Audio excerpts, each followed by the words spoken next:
Valentine's Day is right around the corner and you want a sweet treat for your sweetheart. I'm here with Kristin Johnson of Martilla's Kitchen, and she has a simple recipe that's sure to steal your sugar plum's heart. So Kristin, what are we making for the lovebirds? Well, we're gonna make a chocolate cherry pot de creme. Oh, yum. Oh, wow. And it looks beautiful on a plate and perfect for a date. So we're gonna separate our egg yolks. We only need the egg yolks, we don't need the whites.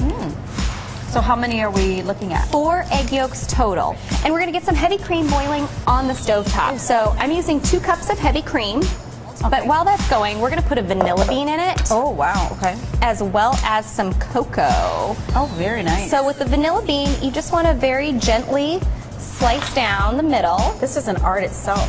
This can be the hard part. And you can use vanilla extract if you don't have vanilla bean at your house. Get your knife in there and then split it open so you get just those seedy parts. And we're gonna put the whole bean in there, but the seeds is really where it's at. Okay.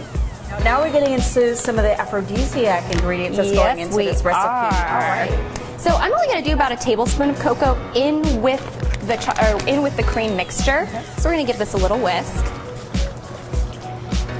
And as that's coming to a boil, we're gonna start with our yolks that we had over here.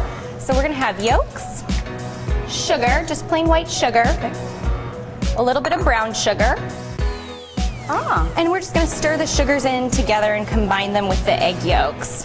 I've got a couple different cherry options for us. Oh, wow. And a little dollop in each. Okay, perfect. And I'm gonna keep stirring. And this is like a nice little presentation with the little jars as well. It is, it looks so beautiful.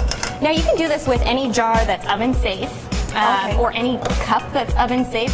So pot de creme meaning pots of cream. That is what it directly translates to. And that's essentially what we're doing. And I see this when people do them too. They can do them in little espresso cups. You can do them in all sorts of things as long as it's oven safe. I'm gonna pour my heavy cream back into the one that I measured it with.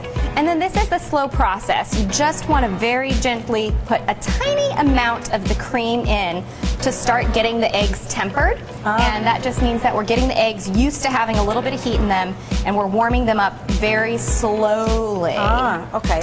All right, so we've got our eggs tempered. Now will all of that eventually go into this? It is going to. Yeah. Okay. But before all of it goes in, we need to add some chocolate into the rest of the cream mixture that I now have room for. Oh, nice. Okay.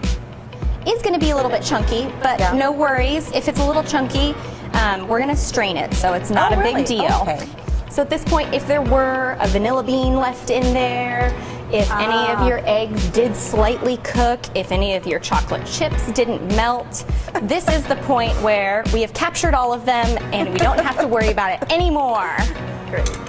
And then we're gonna just pour them in. Oh, nice. So this is where you can decide how much you really want, and you can make it a small portion, a large portion, and depending on the size of cups that you've got, we're gonna be putting about 6 ounces of liquid into each of these, 4 to 6 ounces into each of them. So then we're gonna take these beautiful pots of cream with chocolate that we have.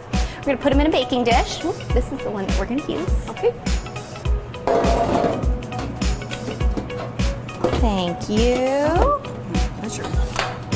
And then they're gonna go in the oven. Would you do the honors? Oh, top. All right, so now that we've had these out of the oven, 45 minutes to an hour, they're no longer any sort of liquid movement, not wavy at all, just a little jiggly. Jiggly is good in this case. Jiggly is good. And this is something that I love because you can make it ahead of time.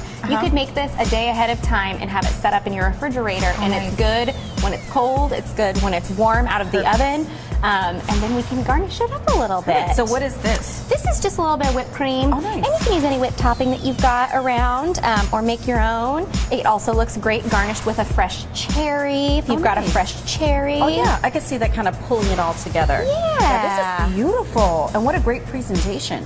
And it is. It looks so cute, and I really like like the little jars. Yeah, it looks like you spent all day. But it only took us a few minutes, didn't it? It did. Let's taste it. Okay.